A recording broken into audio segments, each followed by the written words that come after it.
vuelto un verdadero problema de salud pública por la gran cantidad de mujeres que realmente se nos están muriendo de cáncer de mama. Y a veces nos quedamos cortos en los diagnósticos. En las mujeres occidentales, el cáncer de mama constituye prácticamente la primera causa de muerte por cáncer, seguido del cáncer de colon, recto, cuello uterino, endometrio, ovario y estómago. La edad promedio de presentación es de 53 años y se estima que a los 85 años, 1 de cada 8 mujeres podrá tener un cáncer de mama en su vida. En los países desarrollados, el 64% de los cánceres de mama se diagnostican en estadios relativamente tempranos, localizados. El 28% tienen una invasión regional, 6% distante y 3% sin clasificación. O sea que en Colombia, los estudios realizados en el Instituto Nacional de Cancerología muestran que el 2% son in situ, recién no más el 2%. Los estadios localizados 1 y 2A representan el 29% y los estadios con invasión regional, los B a 2C, el 57%. Y la diseminación distante es el 4.5% y los no clasificados son un 7%. En Europa, donde las tasas de detección en estadios locales o locorregionales son muy altas, con unas tasas de supervivencia relativamente elevadas, el 25% de esas mujeres son premenopáusicas y el 15% tienen menos de 45 años. O sea que la tasa, la proporción en ellos es muy diferente a la nuestra. Y en estos grupos de pacientes jóvenes también se ha convertido, por los jóvenes, se ha convertido realmente en un gran problema su fertilidad. Y no hay evidencia que la gestación en pacientes con antecedentes personales de cáncer de mama empeoren ese pronóstico de estos pacientes. El tiempo de espera que se recomienda después de la gestación tras finalizar un tratamiento de cáncer de mama debe ser, no es aceptable menos de 6 meses y siendo recomendable una demora de 2 años tras la finalización de los tratamientos. El cáncer de mama en general es un tumor de un crecimiento relativamente lento. Para que alcance más o menos 1 centímetro de diámetro pueden pasar alrededor de 5 a 7 años, donde ya es palpable o detectable. Alrededor de los 3 años podemos encontrar microcalcificaciones, que es la fase preclínica, y ya la fase clínica pasa muchos años para que lo podamos detectar. Por eso, para lograr que ese cáncer tenga 1 milímetro de diámetro, han pasado 21 reduplicaciones y 30 reduplicaciones para que lograr que tenga 5 a 10 milímetros. Pero el gran problema es que cuando llegan a estos 5 o 10 milímetros, un 17% de esos pacientes pueden tener ya metástasis linfática. Y es una etapa relativamente temprana, dependiendo del tipo de tumor. Los factores de riesgo que podemos encontrar. El riesgo de una mujer de padecer cáncer de mama, ya habíamos hablado más o menos que era de un 8%, y el riesgo de morir es de un 3.6%. Entre el 10 y 15% son neoplasias familiares. Esta del 30% son atribuibles a las mutaciones de los genes BCA1 y BCA2. El otro factor de riesgo es la menopausia tardía por la gran exposición a hormonas, la nuliparidad, edad mayor de 30 años al primer embarazo, la obesidad, es otro factor de riesgo, los antecedentes anteriores de cáncer de mama, cáncer de endometrio, y aquellas pacientes donde se les aplique estos modelos que se han sacado para determinar los factores de riesgo, y es alto riesgo cuando es más de 1.200 en los próximos 5 años. La edad de la primera menstruación menor de 12 años, por la gran exposición a hormonas, número de biopsias mamarias previas 2 o más, hiperplasia típica. La hiperplasia típica hace parte de las displasias mamarias, pero las pacientes que desarrollan una hiperplasia típica de una biopsia de mama tienen 5 veces más la posibilidad de desarrollar un cáncer de mama en un futuro. Lo mismo las pacientes que se les hace una biopsia de mama y se encuentra un carcinoma lobular in situ. El carcinoma lobular in situ no es un cáncer, pero Las pacientes que se les encuentra una biopsia de mama o un cáncer lobular in situ tienen el doble de riesgo, el triple de presentar en un futuro un cáncer, o sea que es un marcador que puede de riesgo para estas pacientes. Cerca del 75% de las mujeres que desarrollan cáncer de seno, ninguna tenía factor de riesgo. Es un porcentaje muy alto, realmente, la cantidad de mujeres que uno opera con cáncer de mama que nunca han tenido ni siquiera un factor de riesgo. El riesgo de desarrollar ese cáncer se divide en A, B y C, o sea, en riesgo alto, riesgo medio y riesgo bajo. Se considera el riesgo alto cuando es el riesgo acumulado es mayor del 30% o es portadora de alguna mutación genética conocida de riesgo, como lo que sería un síndrome de Li-Fraumeni. Un riesgo medio es un riesgo acumulado de un 17 a un 30% y el bajo es el de la población común general, que es menor de un 17%. Las de alto riesgo ya decíamos que son las pacientes que tienen mutaciones genéticas BCA1, BCA2, el síndrome de Li-Fraumeni, que el síndrome de Li-Fraumeni es una alteración a nivel del gen CP53 que produce la proteína P53, que esta proteína realmente prácticamente los 50% de los cánceres humanos tienen alteraciones a nivel de esta proteína. ¿Qué es lo que hace esta proteína? Esta proteína es una proteína intracelular que lo que hace es destruir la célula que ha tenido un daño en su ADN. Al dañarse el ADN y destruir esa célula, entonces no permite que esta célula se siga reproduciendo. Cuando hay una alteración a nivel de la producción de esa proteína P53, esa célula dañada seguirá en la reproducción y esa es la base de más del 50% de los cánceres. En el Li-Fraumeni, el gen que codifica para esa proteína está alterado y estas pacientes generan no solo cáncer de mama, sino leucemias, sarcomas, linfomas.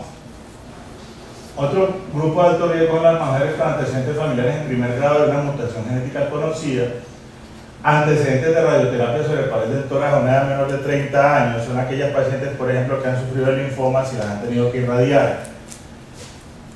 Y el riesgo del transcurso de la vida más del 30% estimado por algunos de los modelos estadísticos. Las mujeres con riesgo alto tienden a tener tumores mucho más agresivos, de crecimiento mucho más rápido y con diagnóstico de la enfermedad a edad más temprana, que en ocasiones son difíciles de diagnosticar en la mamografía. Las pacientes de riesgo medio son aquellas pacientes que tienen antecedentes de cáncer de mama en primer grado, pero no tienen una mutación genética conocida. Un familiar en primer grado, dos familiares en primer grado, tres familiares en primer grado. Biopsias mamarias previas cuyos resultados muestran atipias, como las que tenían hiperplasias ductales con atipias, y las que tienen carcinoma lobular in situ, o pacientes con densidad mayor al 75%, o antecedentes personales de cáncer de mama, incluyendo cáncer ductal in situ. Las pacientes con riesgo alto, ¿cuáles son las recomendaciones? La mastectomía bilateral profiláctica, la oforectomía bilateral, el uso de tamoxifeno. Pacientes, por ejemplo, con hiperplasias ductales con atipía, una de las formas de prevenirlo es usando tamoxifeno. Resonancia magnética anual. Si no hay posibilidad de hacer la resonancia por los costos, entonces se puede hacer una ecografía y una mamografía anual. No realizar mamografía en pacientes con síndrome de Li-Fraumeni. ¿Por qué? Porque la radiación en este tipo de pacientes puede desencadenar un cáncer y se le debe realizar resonancia magnética contrastada y ecografía en este tipo de pacientes. A las pacientes con riesgo medio, ¿qué les hacemos? Tamizaje imagenológico anual desde los 30 años con mamografía. Sustituir la resonancia por ecografía anual, además del examen clínico. ¿Cuáles son las indicaciones para solicitar un estudio genético? Existe un esquema que es los criterios de Adelaide, donde está estipulado qué paciente le podemos pedir un estudio genético. Por ejemplo, pacientes con historia de cáncer de mama, una mujer de 30 años con cáncer de mama, 2 familiares en primer grado, menores de 40 años, o 3 familiares en primer grado, menores de 50 años, o 4 familiares en primer grado, menores de 60, o 6 familiares a cualquier edad. A este tipo de pacientes con una historia de estas, es una paciente que se le debería pedir el BCDA1, el BCDA2, para hacerle su estudio genético y ver la posibilidad de que estas pacientes vayan a desarrollar un cáncer de mama. El cáncer de mama en el hombre, que es el 1% de todos los carcinomas de mama, se le hace estudio genético a un hombre con cáncer de mama a cualquier edad, independiente de lo que sea. Y en los judíos, una persona con cáncer de mama o con cáncer de ovario. Bueno, vamos a la parte de lo que es el diagnóstico. Realmente el diagnóstico del cáncer de mama tenemos en cuenta el autoexamen, el examen clínico, la mamografía, pero el autoexamen se ha preconizado para las pacientes, pero realmente el autoexamen no hay ningún estudio que demuestre que nos ayude a disminuir la mortalidad en las pacientes con cáncer de mama. Lo mismo el examen clínico solo. La mayoría de los estudios que hay hechos son examen clínico junto con la mamografía, que se realiza a cada 2 años, entre los 50 y los 69 años. Se ha demostrado una disminución de la mortalidad. En otros países el tamizaje lo inician a los 40 años. Nosotros aquí lo hacemos a partir de los 50, pero, por ejemplo, Estados Unidos empieza el tamizaje a partir de los 40 años. Las dificultades técnicas que hay con la mamografía, que es de pronto uno de los temas a tratar, es la densidad de los tejidos mamarios por debajo de los 50 años. ¿A qué se debe que haya más o menos densidad? Hay mayor densidad por un factor genético, hay mayor densidad en las pacientes que reciben terapia hormonal de reemplazo, hay mayor densidad en pacientes que tengan un índice de masa corporal por debajo de 25. En este tipo de pacientes se puede encontrar menor densidad y la mamografía puede fallar mucho más que cualquier cosa. También se aumenta en este tipo de pacientes lo que se llaman los cánceres de intervalo. ¿Qué son los cánceres de intervalo? Los cánceres de intervalo son aquellos cánceres que aparecen entre una mamografía de tamizaje normal y un segundo examen mamográfico al año, a los 2 años. Se han mirado, porque el carcinoma de intervalo lo consideran como un índice para valorar el screening, y se ve que los carcinomas de intervalo pueden aparecer hasta en un 17% de los casos. Pero también hay que tener en cuenta que puede ser porque el radiólogo no lo vio, porque la mama es muy densa, y el tipo de carcinoma. Hay algunos tipos de carcinoma que es mucho más difícil verlo en mamografía, como son los medulares, los mucinosos y los tumores de crecimiento muy rápido. Esos hacen que de pronto una mamografía falle.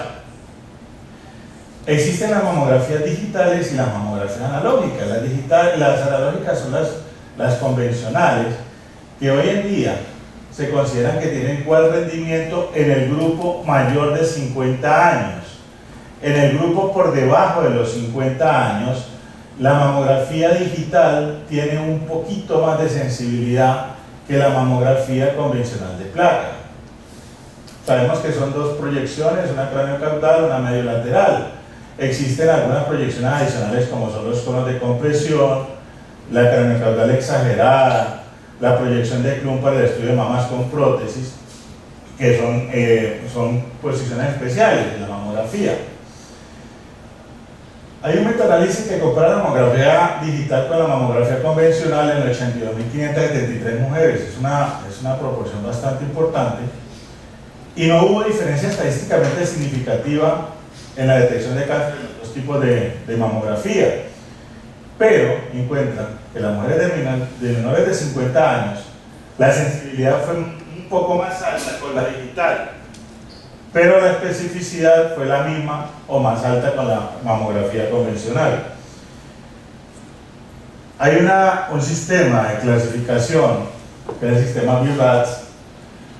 Este sistema lo que hace a nivel de la mamografía es crear un lenguaje conciso y que todo el mundo lo entendamos, y algo definido y estándar en esto, y tiene en cuenta el tejido mamario, la descripción de los hallazgos, la localización de los hallazgos, la categorización y en cierta forma la conducta a seguir.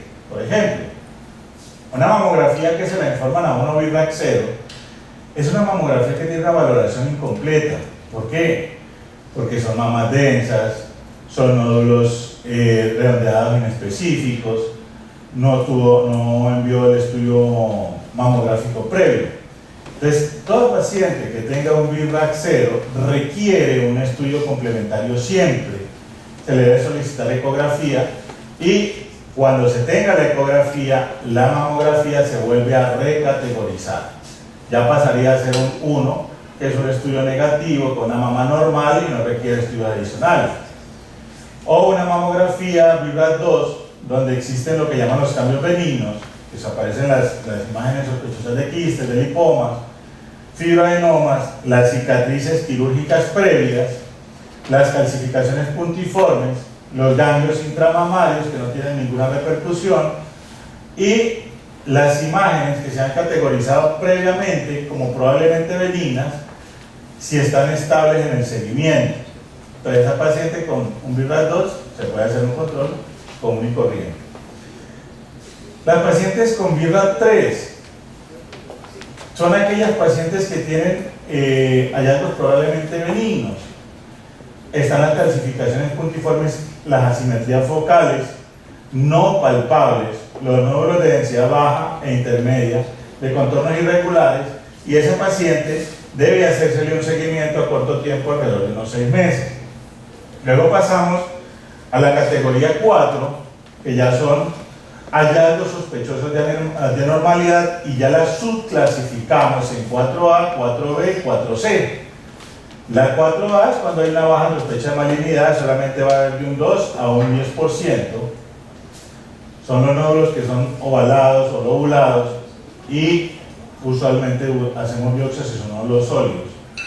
La 4B ya hay una moderada sospecha de malignidad, entre un 11 y un 50%, y son masas parcialmente circunscritas con márgenes que no se distinguen claramente, pero que puede resultar ser un fibroadenoma o una necrosis grasa. Y la 4C, hay una moderada alta sospecha de malignidad, ya es un 51 a un 94%, esto ya es muy alto. Son masas muy mal definidas, irregulares o calcificaciones pleomórficas de aparición reciente. Podemos encontrar microcalcificaciones heterogéneas, nódulos densos, borrosos, distorsión de la arquitectura. Ya esta paciente tiene que ir necesariamente a un estudio histológico. Y la BIRAC 5 ya es una mamografía muy sugestiva de malignidad, es la posibilidad de malignidad es mayor del 95% y son los nódulos espiculados. Nódulos espiculados densos con o sin microcalcificaciones pleomórficas. Y ya las 6 son mamografías donde ya sabemos que esa paciente tiene un cáncer y se le ha hecho una mamografía después de una quimio o cualquier cosa. Hay una clasificación con respecto a las microcalcificaciones que nos las encontramos mucho en las mamografías y hablan de una BIRAC 1, de calcificaciones BIRAC 1, cuando son las imágenes en cáscara de huevo, que es más o menos así, o las calcificaciones vasculares. Esas son pacientes que se deben controlar simple y llanamente. Ya las 2 son ya patología benigna y a medida que vamos subiendo van apareciendo las microcalcificaciones granulares y las imágenes como arborescentes, que ya son muy sospechosas de un proceso maligno. Por ejemplo, esta mamografía es la imagen en cáscara de huevo, que es un proceso benigno. Esto es un fibroadenoma calcificado completamente, es una macrocalcificación.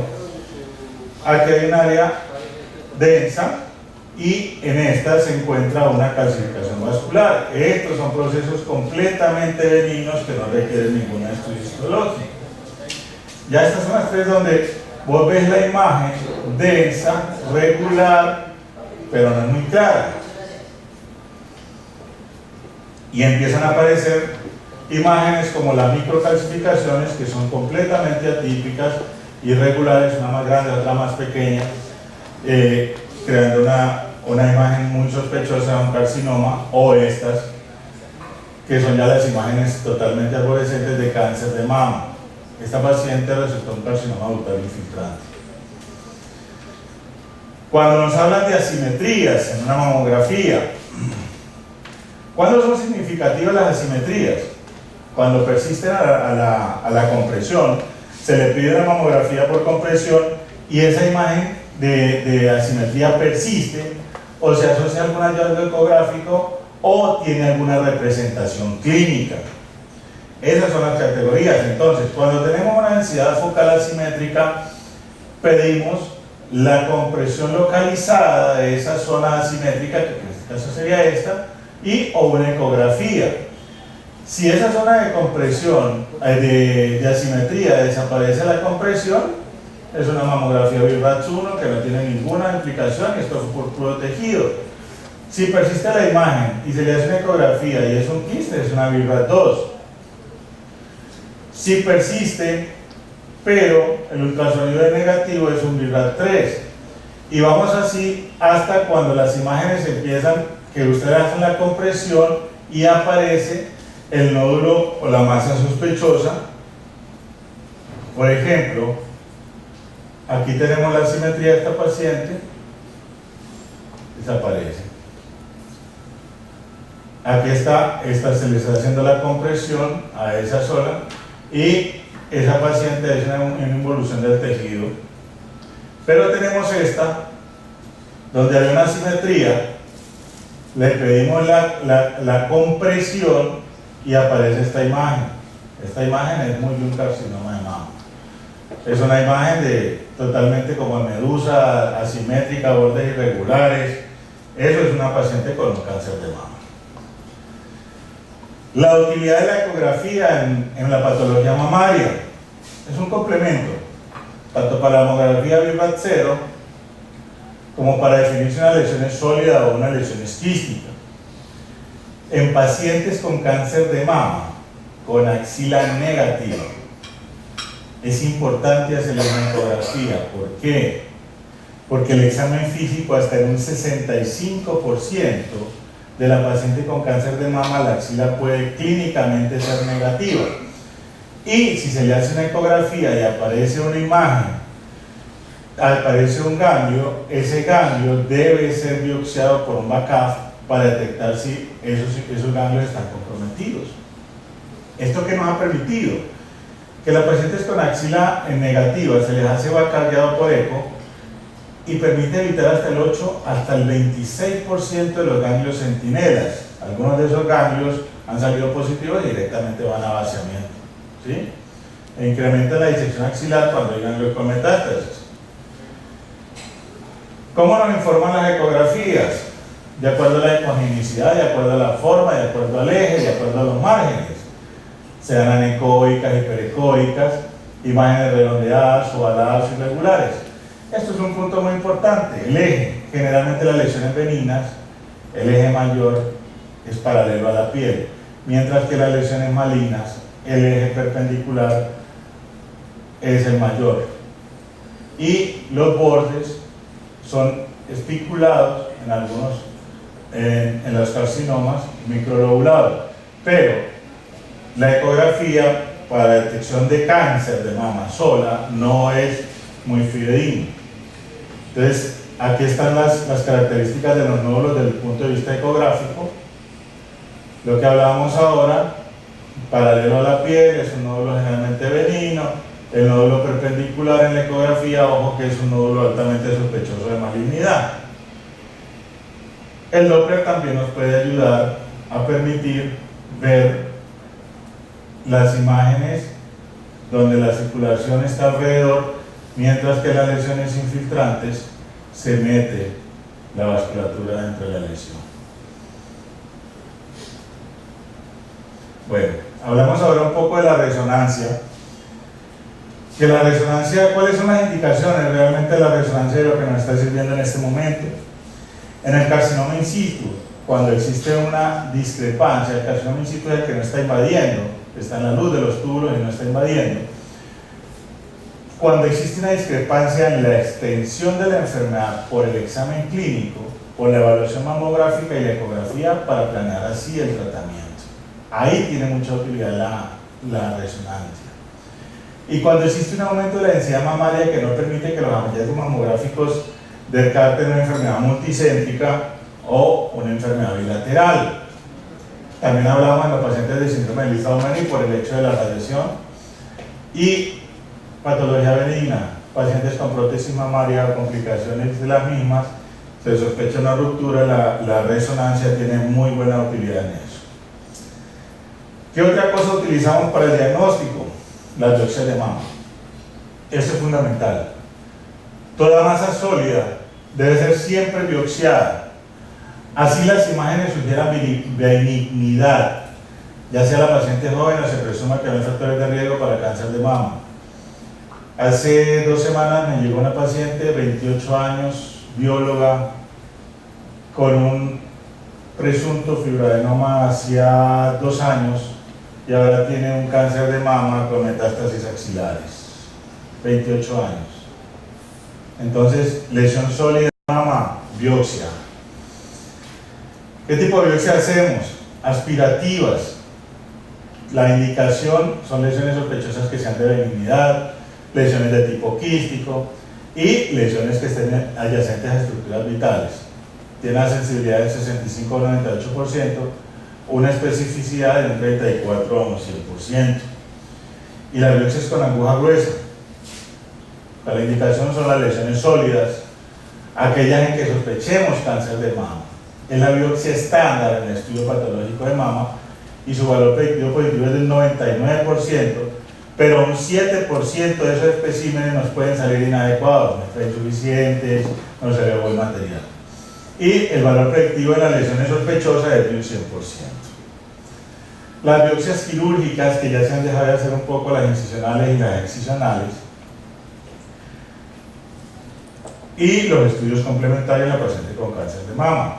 Pues el examen de laboratorio, los estudios de extensión, la radiografía de tórax, las gamografías óseas, para ver la diseminación y la ecografía hepática. Hablamos de los estadios, pero acordémonos que el cáncer de mama de entrada es una enfermedad sistémica. ¿Cómo los clasificamos? Vamos a clasificar el cáncer de mama desde el punto de vista histológico y desde el punto de vista molecular. Desde el punto de vista histológico están los ductales, que es el intraductal que nos está invadiendo, el invasor con componente intraductal predominante, el invasor puro, el tipo comedo, el inflamatorio, el medular, el mucinoso, los papilares, los escirros, los tubulares. Eso es un carcinoma inflamatorio de la mama. Una paciente con piel de naranja, un gran edema, eso era una paciente con un carcinoma inflamatorio. Los lobulares los dividimos en in situ, que ya decíamos que no es un verdadero cáncer, es más bien una estructura que nos va a decir que esa paciente tiene un riesgo de desarrollar a futuro un cáncer de mama. Los invasores, y está la enfermedad de Payet. La enfermedad de Payet, que generalmente aparece en pacientes por encima de los 60 años, generalmente se presenta como lesiones costrosas, como lesiones pruriginosas en el pezón, y esa lesión es lo que nos está diciendo que esa paciente puede tener un carcinoma o invasor o un intraductal adentro de la mama. Ojo, las pacientes ancianas que consultan porque el pezón, les pica porque les rasca, párenle bolas, biopsia de pezón, es lo que le va a indicar el diagnóstico de la enfermedad de Paget. Y hay otros tipos de carcinomas como los indiferenciados y el tumor filoides. El tumor filoides tiene una particularidad y es que puede ser benigno, pero se comporta como maligno, es decir, es de un crecimiento sumamente rápido, da grandes masas y se confunde mucho con los fibroadenomas. También hay borderline y también hay filoides malignos. En Sudamérica se han descrito mucha más cantidad de filoides malignos, más que en cualquier otra parte. Y entramos con la biología ya en la parte molecular del cáncer de mama, que nos ha cambiado un poco la estructura y la clasificación de los cánceres de mama y nos ayuda a ver cómo va a ser el manejo de esas pacientes con cáncer de mama. Aparece la clasificación del luminal A, luminal B, aparecen la sobreexpresión del ER2 y los basal light. Esta es la última clasificación del consenso de St. Gallen que se hizo en el 2013 en Europa. Es un consenso que se hace más o menos cada 2 años para tratar de establecer unas pautas de manejo en los carcinomas tempranos. Ya está la modificación al del 2011. ¿Qué es el luminal? Los tumores luminales son tumores que se han estudiado desde el punto de vista genético, pero que tienen una estructura inmunohistoquímica muy parecida a las células luminales epiteliales de los conductos. Entonces, tenemos el luminal A, que gracias a Dios ese es más o menos el 60% de los carcinomas de mama, donde son pacientes que tienen receptor de hormona estrogénica y progestacional positiva, un ER2 negativo. Bueno, el ER2 es el factor de desarrollo epidérmico que hay en el ser humano, y de esos hay 4 tipos: ER1, ER2, ER3 y ER4, pero el más importante es el ER2. Se localiza a nivel del cromosoma 18 y las pacientes que tienen ER2 positivo empiezan a ser pacientes de muy regular pronóstico. Entonces, el luminal A tiene los receptores de estrógeno y receptores de progesterona positivos, pero los ER2 son negativos. Y el KI67, que es un índice de proliferación de las células, es menor del 14%, entonces ese tiene un índice muy bajo. Estas pacientes tienen un riesgo de recurrencia relativamente bajo, basado en unos exámenes que se llaman Oncotip, que son exámenes multigenes y tienen un riesgo menor de 18%. Ahora les explico cómo es el Oncotip y esas cosas. Esa paciente con cáncer de mama se le puede manejar con terapia endocrina, con cirugía, terapia endocrina, no requiere mayor quimioterapia, salvo hay una indicación relativa, que son las pacientes con riesgo de más de un 25, un mamaprin alto, o una enfermedad grado 3 o 4, con ganglios positivos. La nominal B ya son pacientes con un ER2 negativo, el receptor de estrógeno está positivo, pero ya el índice de proliferación celular es muy alto y el receptor de progesterona puede ser negativo o puede ser bajo. Esos pacientes tienen un riesgo de recurrencia mucho más alta y a esos pacientes se les debe hacer quimioterapia y hormonoterapia. Y el luminal B, pero ya con ER2 positivo, esas pacientes sobreexpresan el gen ER2 y amplifican cualquier de los ER, y el KI67 puede ser cualquiera, y los receptores de progesterona entonces puede ser negativo o positivo. Estas pacientes ya requieren terapia con una droga que se llama trastuzumab, que es un medicamento, un anticuerpo monoclonal. Se le da quimioterapia y se le da hormonoterapia. independiente de la cirugía. Y cuando se expresa el HER2, que se produce demasiado, hay mucha sobreexpresión del gen HER2, ese paciente necesariamente tiene que ir a quimio y tiene que recibir trastuzumab. ¿Cómo sabemos que se ha sobreexpresado? Cuando uno le llega la biopsia, la patología, a toda paciente con cáncer de mama, cuando la biopsiamos, le tenemos que pedir receptor de estrógeno, receptor de progesterona, los estudios inmunohistoquímicos con HER2 y con KI67. Esos son los estudios básicos en el espécimen. Entonces, si el HER2, si el informe da un HER2 de una cruz, se considera negativo, 3 cruces se considera positivo, pero cuando se informa como 2 cruces, a esa paciente ese HER2 es dudoso y hay que hacerle una prueba especial que se llama la prueba de Fish. La prueba de Fish es la que nos habla si ese gen se está sobreexpresando.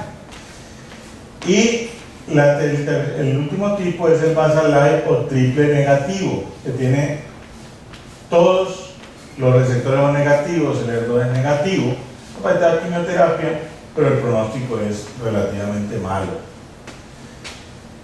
¿Qué tipo de tumores de estos que hemos visto tienen más posibilidad de responder a terapia hormonal y que no? Hablamos de terapia hormonal a pacientes que pueden recibir tamoxifeno, que pueden recibir inhibidores de aromatasa como anastrozol, letrozol, cualquiera de esos.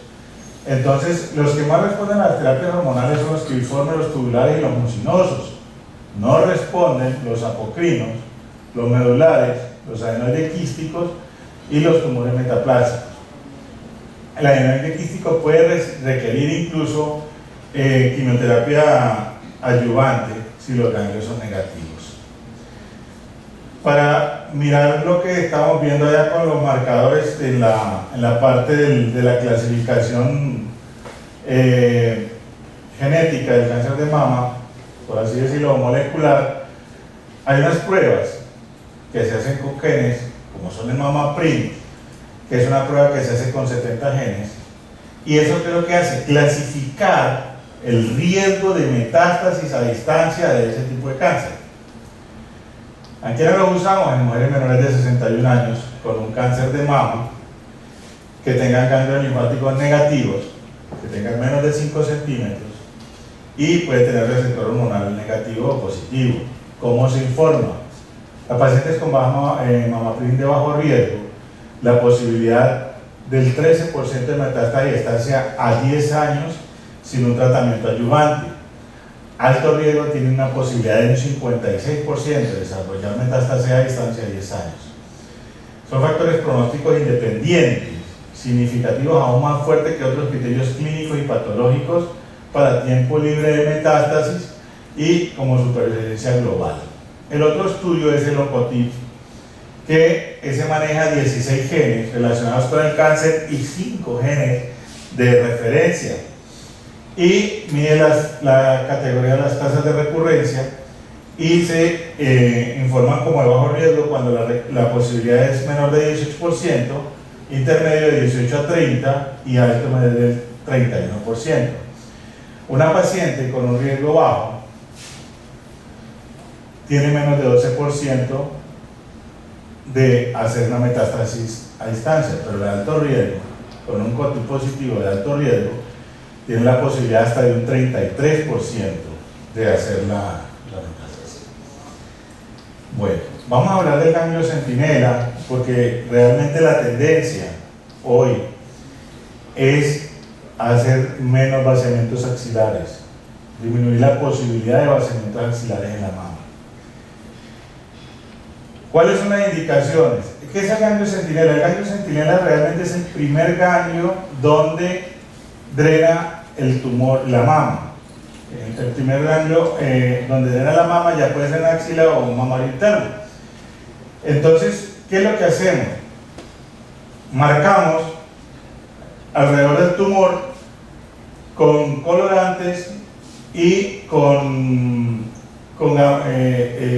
sustancias como tecnecio, y buscamos cuál es el ganglio en la axila que está marcándonos para ganglio centinela. Ese es el ganglio que vamos a buscar. ¿Cuáles son las indicaciones de hacerlo? Los carcinomas invasores T1, T2, T3 con axila clínica, ecográfica y patológicamente negativa. Axila positiva no es indicación de ganglio centinela.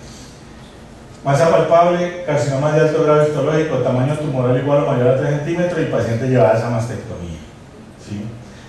En los carcinomas intraductales, que realmente la posibilidad de metástasis es del 2%, si tenemos una masa palpable, si es un intraductal de alto grado, con un gran componente de tipo comero, a ese paciente le tenemos que hacer ganglio centinela. ¿Cuáles son las contraindicaciones? La paciente con axila positiva, la paciente con cáncer inflamatorio, aquella paciente a que le ha hecho radioterapia axilar previa o carcinomas avanzados con afectación glandular. ¿Por qué el ganglio centinela? El ganglio centinela es un muy buen indicador del compromiso axilar y nos permite evitar el vaciamiento axilar que realmente trae morbilidad. Ya no vemos los grandes linfedemas en los brazos que se veían antes con la mastectomía de Halsted, pero se siguen presentando linfedemas, se sigue presentando mucho seroma a nivel de la axila. Entonces eso nos permite disminuir la morbilidad porque estamos buscando de 1 a 3 ganglios en la axila básicamente, no más. ¿Cuáles son los pacientes que consideramos de perfiles de bajo riesgo para cáncer de mama? Pacientes con células tumorales aisladas o micrometástasis a nivel de los ganglios. ¿Qué son micrometástasis en los ganglios? Son metástasis menores de 0.2 milímetros. Esas son las micrometástasis. Y consideramos hasta máximo 2 ganglios centinelas con micrometástasis. Una paciente con estado posmenopáusico, con un tumor menor de 3 centímetros, con un grado histológico 1 o 2, con receptores de estrógeno y progesterona positivos, con un HER2 negativo y un KI67 bajo. Y esa paciente con cirugía conservadora. Esas son las pacientes que podemos considerar básicamente con un perfil de bajo riesgo. ¿A quienes le hacemos linfadenectomía axilar? Más de 2 ganglios centinelas con micrometástasis.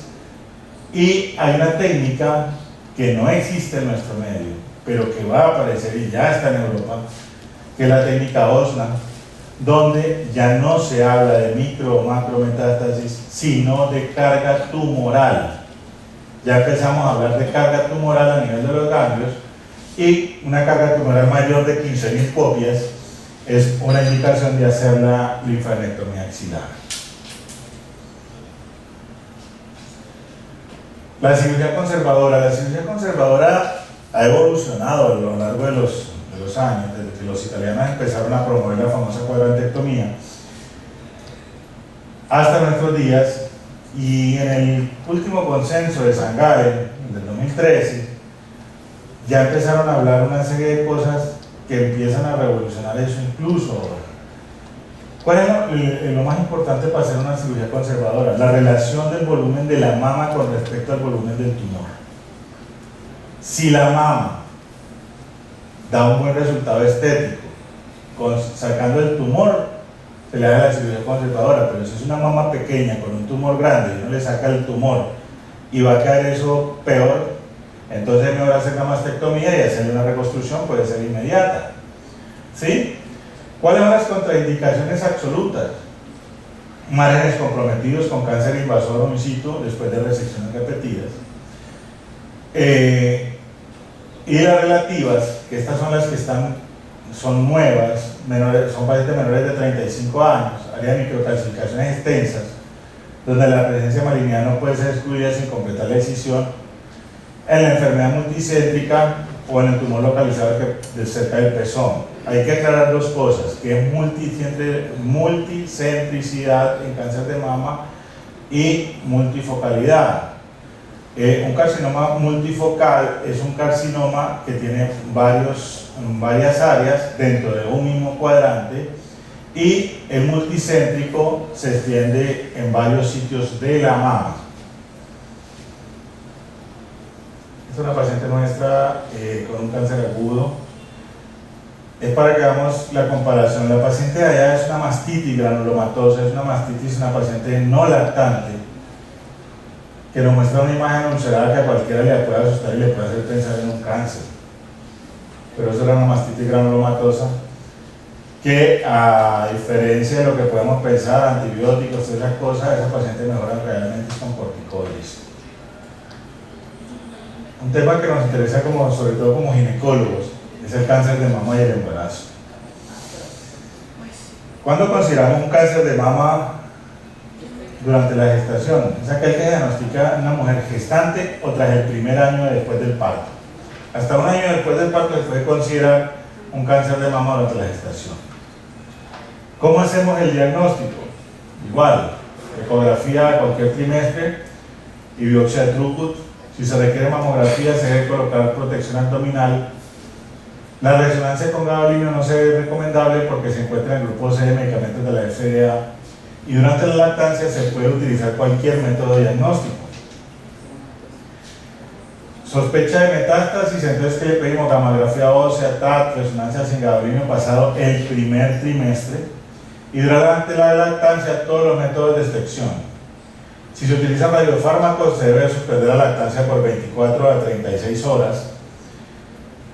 Generalmente el tratamiento quirúrgico en el primer y segundo trimestre lo que hacemos mastectomía. En el tercer trimestre cualquier cirugía es válida. El ganglio sentinela se puede llegar a utilizar incluso con sustancias radiactivas porque realmente la posibilidad de radiación al feto es inferior a la convencional, pero lo que no se deben utilizar son colorantes para buscar el ganglio sentinela en pacientes embarazadas. El tratamiento sistémico. Evitar un tratamiento a las 3 semanas previas al parto por el riesgo de una sepsis, por la inmunosupresión que producen los quimioterápicos y por las hemorragias. Y en el segundo y tercer trimestre se puede causar una RCIU. El tratamiento hormonal está contraindicado durante la gestación, es una categoría 4 de la OMS y ya hablamos de que el tratamiento hormonal ya puede ser tamoxifeno, inhibidores de aromatasas, están contraindicados. Y la quimio está contraindicada en el primer trimestre. El tratamiento sistémico en el segundo trimestre se pueden utilizar antraciclina, ciclofosfamida y está contraindicado definitivamente el uso del trastuzumab en las pacientes con ER2, que es categoría 4. La radioterapia contraindicada durante toda la gestación y el seguimiento con las pacientes durante el embarazo debe hacerse Doppler fetal después de cada ciclo de quimioterapia de esta paciente. Y no se recomienda la quimio de 2 a 3 semanas previa a la finalización y es preferible el parto vaginal cuando el feto está maduro. El cáncer de mama en el tercer trimestre no tiene que valorar la madurez del feto y la finalización del embarazo. Es preferible terminar el embarazo y tratar a la paciente que tratarla con el feto adentro. La finalización del embarazo depende de qué? De la edad gestacional al momento del diagnóstico, del tipo de tratamiento, el estadio del tumor y el estado del bienestar fetal. La lactancia. Contraindicada si recibe la paciente quimio, radio o hormonoterapia. Y eso es todo. ¿Alguna pregunta sobre cáncer de mama? ¿Cuál sería el manejo actual del carcinoma inflamatorio? Quimioterapia. Se hace una cosa que se llama terapia sándwich. Primero pues el diagnóstico, la biopsia y se inicia con quimioterapia y después la mastectomía y radio. ¿Qué sospechar en una paciente de conflicto por sangrado? El sangrado por pezón, si es espontáneo, hay varias cosas que lo pueden desencadenar. Los papilomas intraductales como patología benigna y que son pequeñas formaciones que se dan en el conducto, y los carcinomas in situ, los carcinomas intraductales. ¿Qué se hace para descartar el uno o el otro? Realmente los radiólogos hablan de hacerle la galactografía, para hacer eso, pero la galactografía lo único que debe decir es hay una imagen dentro del conducto, tenés que irlo a biopsiar. La resección del galactóforo. La citología de la secreción no Sirve, pero no es muy segura. La sensibilidad no es muy buena, la especificidad no es muy buena. ¿Qué otra cosa? Buenas noches. Doctor, muchas gracias. Yo no sé si usted ha escuchado o ha leído sobre el caso de Angelina Jolie. Entonces me sorprende cuando usted habla de la aportación genética. ¿De la qué? De la que es portadora genética. Sí. Ella alega que la mamá era portadora, entonces ella por eso se cortó los 2 senos. Entonces no sé hasta qué punto eso de la aportación genética sea, o más bien ya lo más psicológico que... Sí, más vale, porque realmente si la mastectomía profiláctica está indicada cuando usted tiene un gen, un BCRA1, un BCRA2 positivo. Esa paciente seguro que te lo va a hacer. Pero con el antecedente de un familiar, por eso están los criterios de Adelaide que le mostraba. Los criterios de Adelaide más o menos especifican las indicaciones de hacer estudios genéticos a estas pacientes. Pero realmente porque la mamá tenga antecedentes de cáncer de mama, ya hablamos que el 75% de las pacientes que operamos de cáncer de mama usualmente no tienen antecedentes de nada.